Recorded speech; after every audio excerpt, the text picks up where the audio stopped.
বাণিজ্য চুক্তি নিয়ে যুক্তরাষ্ট্রের সঙ্গে আপনি কিভাবে দেখছেন? আরেকটি বিষয় হচ্ছে যে আমাদের ইউএনএ প্রতিনিধিত্বের একটি সম্ভাবনা আছে আমরা দেখছি। আপনি ২ টি বিষয় আসলে কিভাবে দেখেন? এখান থেকে আমরা কি কাজে লাগাতে পারি বিষয়টি? ভালো বিষয় উত্থাপন করেছেন। বাণিজ্য চুক্তিটা হয়েছিল সেটা এখন বড় রকমের একটা সমালোচনার বিষয় হয়ে গিয়েছে। হ্যাঁ, মানি যে এটা সমালোচনার বিষয় হওয়াটাই স্বাভাবিক।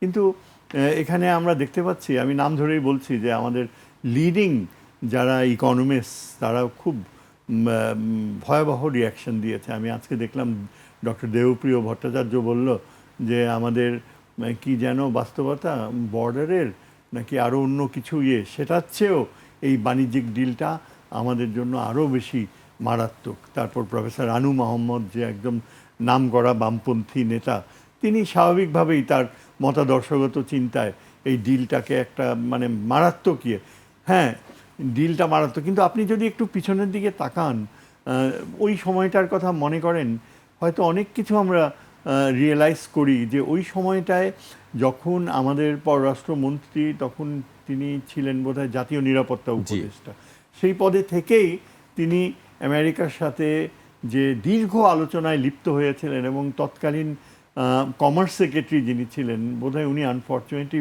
পরলোকগত হয়েছেন, মাহবুব, ডক্টর মাহবুব, হি ওয়াজ গ্রেটলি প্রেইজড।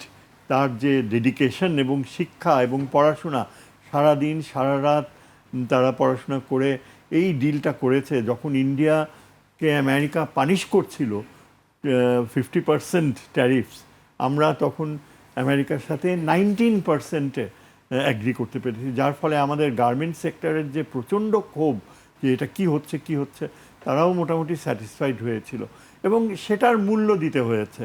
খলিল তখন আমেরিকা চাপ দিয়ে, এবং এটা ট্রাম্প অ্যাডমিনিস্ট্রেশনের পিকুলিয়ারিটি। ট্রাম্প অ্যাডমিনিস্ট্রেশন তো আর থাকবে না, আর 2 বছর হয়তো থাকবে, তারপরেই নতুন চলে আসবে, রিপাবলিকানরা নতুন করে ভাববে।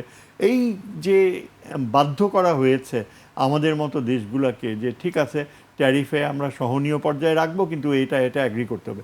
হ্যাঁ, এসব অ্যাগ্রি, কিন্তু আমার ধারণা হচ্ছে যে এটাকে আমরা এত বেশি এক্সপোজ করছি, অথচ ওই সময়টা এখন প্রশ্ন তুলছে যে তখন কেন কেউ কিছু বলল না। আমি টেলিভিশনে আমাদের প্রাক্তন পররাষ্ট্রমন্ত্রী তৌহিদ হোসেনকে দেখলাম, প্রথমবার মুখ খুলল এই বিষয়ে। সে বলল আমিও কিছু জানতাম না, এগুলো হয়ে গেছে, এগুলো মানে কিচেন ক্যাবিনেটে হয়েছে, কিচেন ক্যাবিনেটের কথা বলছে। হি ওয়াশড অফ হিজ হ্যান্ডস, বলল যে একদম ওই তার আগের মতো এই তৎকালীন খলিলের উপর সব। আমার কথা হচ্ছে ফরেন মিনিস্টার, তুমি ইনফর্ম থাকবে না, এটা কি বলছো খুব গর্ব করে? এটা কি ঠিক? তোমার তো প্রত্যেক রাতে ফোন করে জেনে নেওয়ার কথা। ইউ শুড হ্যাভ বিন ব্রিফড যে এত দূর এইভাবে অ্যাপ্রোচ করছে। এবং এটা কিন্তু আমাদের প্রফেসর ইউনুস জানতেন পুরাটাই। হি ওয়াজ ভেরি হ্যাপি যে 19%-এ নেমে আসছে। তারপরেই কিন্তু ইউনুস সাহেবের ডান হাত হয়ে গেল ডক্টর খলিল, মানে এতখানি তার উপর আস্থা চলে আসছে। আমরা জানি যে প্রফেসর ইউনুস অনেকাংশেই মার্কিন যুক্তরাষ্ট্রপন্থী একজন ভদ্রলোক, বলা হয় যে তাদের ইচ্ছাতেই তিনি চলতেন সেই সময়। কিন্তু অল সেইড অ্যান্ড ডান, আমি মনে করি যে উই আর ওভার রিয়াক্টিং, বুঝছেন? কারণ এই রকমের ডিল তো আরও উন্নয়নশীল দেশগুলো, তাদেরকেও বাধ্য হয়ে সই করতে হয়েছে। ইন্দোনেশিয়া ছিল, সম্ভবত মালয়েশিয়া ছিল, আরও মানে মিডল ইস্টেও কয়েকটা, ইজিপ্ট ছিল। এই ধরনের অ্যাগ্রিমেন্ট শেষ পর্যন্ত থাকে না। এটা আপনাকে এমন না 2 বছর পর ট্রাম্প চলে গেলে অল দিস ক্লজেস যেগুলো আমেরিকাকে একটা বিভৎস রাক্ষসের রূপ দেয়, সেটা চলে যাবে, কারণ ডেমোক্রেটসরাও এটাকে একটা বড় ইস্যু বানাবে ফরেন পলিসিতে।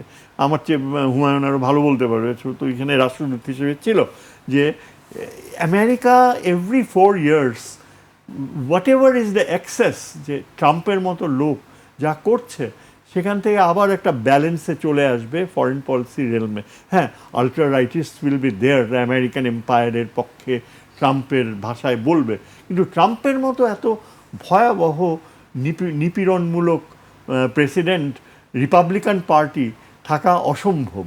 সুতরাং আপনি দেখেন, এই যে চায়নার সাথে আমেরিকা এখন একটা দীর্ঘমেয়াদী সম্পর্কের পরিবর্তনে যাচ্ছে, রেয়ার আর্থ ডিল, যেখানে টাইটানিয়াম আরও অন্যান্য পদার্থ ব্যবহার করা হবে, rare earth for future power energy, batteries থেকে নিয়ে অনেক কিছু, স্পেসশিপস, অনেক কিছু।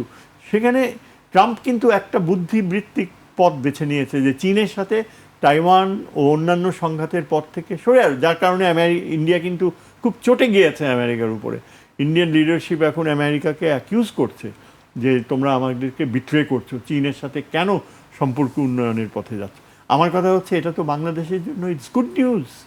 যদি ডক্টর খালিল কন্টিনিউ করে অ্যাজ দ্য ফরেন মিনিস্টার, আমি জানি না, তাকে হয়তো full time general assembly president elected হলে তাকে ছেড়ে দিতে হবে। এটাও একটা বড় মাথা ব্যথা, who is going to be his successor. আমরা সবাই চাইবো যে কোনো যেমন professional diplomat or someone who is well versed on foreign policy negotiations, তাকে রিপ্লেস করা উচিত। কারণ চীনের সাথে আমাদের অ্যাগ্রিমেন্ট করতে হলে এটা এনশিওর করতে হবে যে মার্কিন যুক্তরাষ্ট্রের যেন সেখানে কোনো বাধা না আসে। এবং আমরা আশা করব পাকিস্তান যেভাবে আমেরিকার সাথে ডিল করে, একদিকে মোস্ট ইম্পর্ট্যান্ট নন নেটো অ্যালাই, আবার আরেকদিকে চায়নার সবচেয়ে ট্রাস্টেড অ্যালাই, তো পাকিস্তান যদি পারে সেই কূটনীতি করতে, আমরা পারবো না কেন? আমরা কি ভারতমুখী হয়ে থাকব? ভারত কি আমাদের জন্য অনিবার্য প্রয়োজন? আজকে যদি আমাদের এই যে বিজিবি যদি পাল্টা গুলি না ছুটতো, তাহলে আমরা এদেরকে তো চুরি পড়াতাম, তাই না? আমরা তো চাই যে ভারত যেন আমাদের প্রতি অন্যান্য আর দুটা দেশকে যেভাবে ট্রিট করে আমাদেরকে সেই সম্মানটুকু দেখ, এর বেশি তো আমরা কিছু চাই না। সুতরাং ভারতকে ঠিক করতে হবে। ইন দ্য মিন টাইম আমি মনে করি যে আমাদের জন্য চীন অত্যন্ত গুরুত্বপূর্ণ জিওপলিটিক্যাল টার্মে। চীনের যে আগামীতে মায়ানমার কোন দিকে যাবে জানি না, বাংলাদেশকে চীনের দরকার হবে অনেক কিছুর জন্য, ফ্যাসিলিটিস, ট্রানজিট, তারপর রেলওয়ে লাইন ইনটু চায়না, অনেক ফিউচারিস্টিক প্ল্যানস রয়েছে, যার জন্য চীনের সাথে সম্পর্ক উন্নয়ন একেবারেই অপরিহার্য। জি।